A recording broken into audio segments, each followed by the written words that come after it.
Hey everybody, it's Ronnie Barton.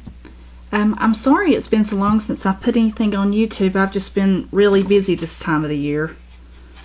But now maybe I can get back on track and start putting some more videos on there pretty quick. Today what I wanted to show you, this is really a popular thing that's going on in the art world and has been for a long time. It's an ATC, which stands for an art trading card or artist trading card. My fans really like these, and for an artist, it's really small. It's the size of a baseball card. That's the #1 rule that you have to have. And I'm going to fix this one, and if you can see it, you'll see a box around this picture, this little dragon. This is actually on a 3.5 by 5 inch piece of canvas, but I decided I didn't want to paint the whole thing, so I just took out the best part of it and put one of those baseball cards down on top of this and made me an outline. And I'll probably sell this as an art trading card. And I just wanted to take you through the process of actually how I do this. The first thing I did was I kind of sketched it out on, this is just a little piece of canvas. It's called unstretched cotton canvas sheet. And I sometimes I have the hardest time when I start something. I went ahead and inked it on here how I want it, but I still haven't quite decided what color I want to make this dragon.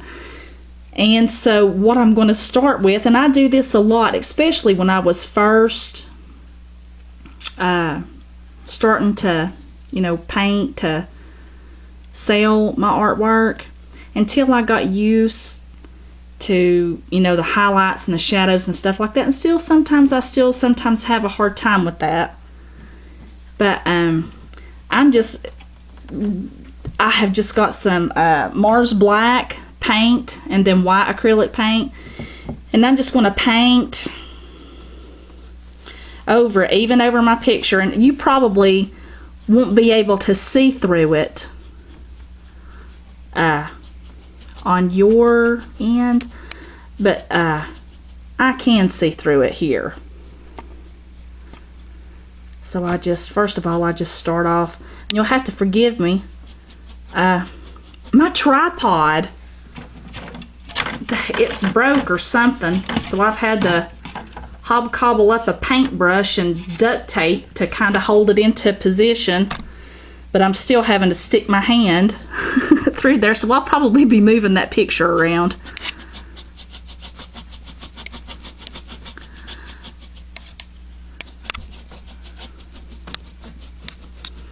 But that's a good way to start off, and I always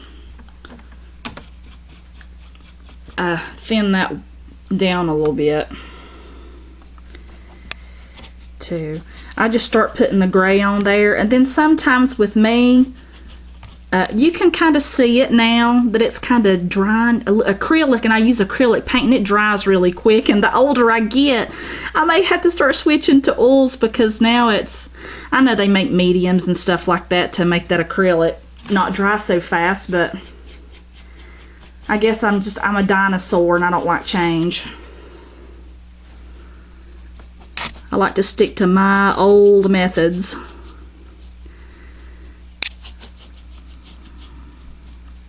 But now you can start seeing where it's starting to shine through there a little bit. And I just paint over top of it, because it'll still show through.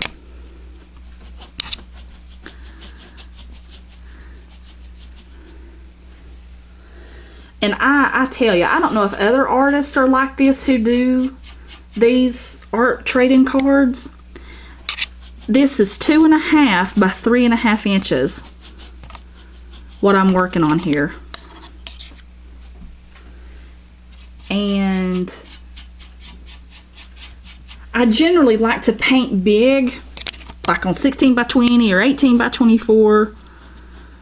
But then, you know, my logic behind that is because I can see it, you know, better, and I can work not necessarily quicker, because I put a lot of thought into my stuff. Sometimes I'll work on a sketch for 2 or 3 days, even for a little video art trading card. But now, that's not saying that I sit there all day long and work on a sketch. I've got 3 kids. I teach at the local community college, and then the kids, when they get home from school, it's sitting in doing that homework and cooking supper and all that jazz. But it's kind of peaceful right here, right now.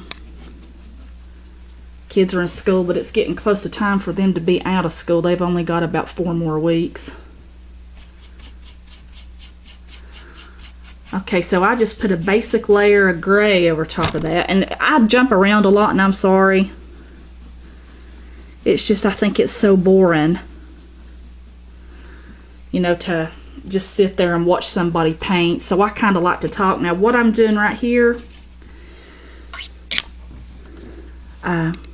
since I've not quite figured out what color I want to do, I'll probably make that like a night sky or something like that. So what I've done is just, I cleaned my brush off, and I just kind of, I didn't re-wet my brush, but what I did was, you know, just got the white and then just found me a focal point right here. And I might put a star right there. I might go as far as to put a planet right there. I don't know. Now, that's one thing about me. I just do what hits me. And that's how come sometimes I think that I spend too much time focusing on something. You know, when I'm sitting there drawing it or whatever, that's just solid white, and I'll want it real light right there in the center.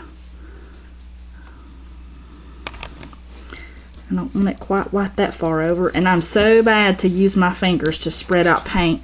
And I tell you what, don't ever sit there when you're using acrylic or anything like that and sit there and paint in your good clothes. Okay. Because I'm real bad, after I get done with this, I'm real bad to wipe my fingers on my clothes. Oh, and back to what I was saying a minute ago about the size of the paintings and stuff. And I am not joking when I say this, and I wonder if other artists out there do the same thing. I can't do any kind of a painting. It takes me a long time, and it's probably because I don't, you know, work on painting from daylight till dark. I don't have the time. I would love to have the time. I don't have that kind of time. And you know, I'm not trying to make a living off doing my art. I just like doing it. It's a hobby. You know, if I sell a little bit every now and then, well, that's just all the better. Okay. Now, I forgot to see how long this was, but also what I was fixing to say. I'm just swirling that white paint through there, and it doesn't look like much right now, but my stuff never does on the beginning. But sometimes I spend just as long. I don't know how long it'll take me to paint this, but often, very, very often, as much time as I spend on a little bitty art card, original, I could have painted probably, well, maybe, you know, if it didn't have a lot of detail in it, I could probably paint a 16 by 20 original painting that didn't have a lot of detail, you know, just had like maybe 1 or 2 things in it, like a fairy and a bubble and a butterfly or something like that. It takes, the point I'm getting at is sometimes it takes me longer to paint a painting this size, not because of its size, it's just, I just spend a lot of time on it. It's not something I can whip out in 15 minutes. So if anybody who's watching this who has an original art card of mine, and I've got dozens if not hundreds that I've made in the past and sold. I can promise you that I spent no sooner than probably 4 hours on each card, you know, just to kind of let you know. And I'm going to make a part 2 of this because the person who might be watching this, I'll probably list this on eBay, you know, for like a 7-day auction. So if you, sometimes those pictures and stuff that you take on eBay, it's just, you just can't get the real gist of it until you actually see it, you know, like this. But like I said, I'm going to go ahead and work a little bit more on this, and then I'll come back to this in just a few minutes. Okay, I'll see you in the next clip.